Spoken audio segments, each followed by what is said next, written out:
Je vous salue tous dans le nom puissant de Jésus-Christ, parolier, parolière. Je suis le docteur Yazi. Bienvenue à notre dévotion matinale de ce jour. Nous parlerons aujourd'hui des inquiétudes. Matthieu le chapitre 6, verset 27 sera notre référent.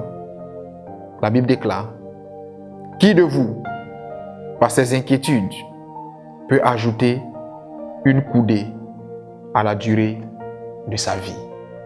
Amen. C'est humain de s'inquiéter. C'est humain d'être préoccupé par certaines situations.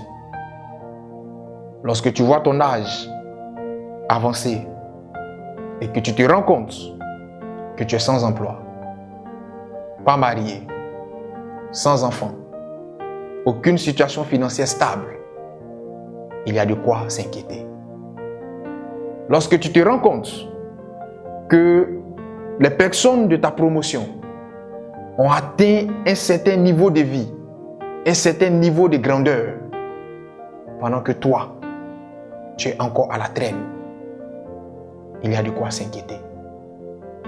Lorsque tu regardes autour de toi et que tu vois la violence prendre le dessus sur la justice, l'injustice prendre le dessus sur la justice, il y a de quoi s'inquiéter. Lorsque tu regardes ton ministère pour toi, homme de Dieu, et que tu ne constates pas d'avancée, tu ne constates pas de progression, il y a de quoi s'inquiéter.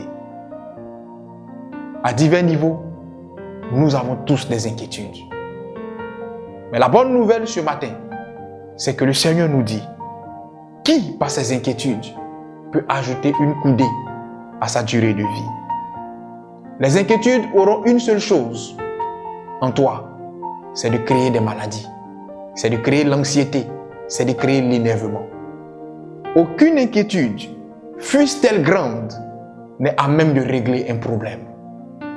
Quelle que soit la gravité de ton problème, quelle que soit la profondeur de ton mal, la meilleure attitude doit être la tranquillité, doit être le calme. Car c'est dans le calme et la confiance que tu vas tirer ta force et non dans l'inquiétude.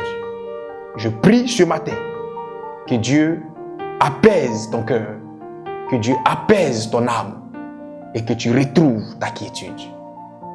Tu vas fléchir genoux avec moi ce matin et nous allons prier pour que ton âme passe de l'inquiétude à la quiétude.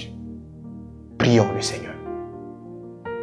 Éternel Dieu des armées, tu me connais mieux que personne. Derrière ce sourire que j'affiche, derrière cette sérénité que j'arbore, se cache une grosse inquiétude. L'inquiétude de ne pas pouvoir réussir ma vie. L'inquiétude de ne pas pouvoir me marier. L'inquiétude de ne pas pouvoir demeurer dans ce foyer que tu m'as permis de fonder. L'inquiétude de ne pas pouvoir enfanter. L'inquiétude de ne pas avoir un travail après avoir engrangé tant de diplômes. L'inquiétude d'être incapable de rendre ma famille heureuse avant que la mort n'emporte mes parents. Seigneur, plusieurs inquiétudes sont nommées à mon cœur et cela trouble mes nuits.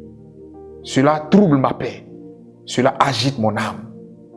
Mais j'ai compris en ce matin, à travers ta parole, qu'aucune inquiétude n'est à même de changer la situation. Toi seul peux changer ma situation. Ce matin, je veux me décharger au-devant de toi. Je viens ce matin mettre mes inquiétudes les plus profondes, les plus intimes, à tes pieds. Et je te prie, mon Dieu, de leur apporter solution, afin que la gloire te soit rendue. Apaise mon âme, apaise mon cœur, apaise mon esprit.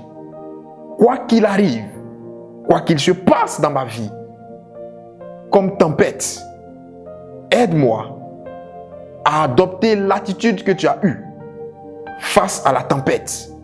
Cette attitude de sérénité, cette attitude de confiance. car il n'y a qu'en toi seul que je puisse me réfugier.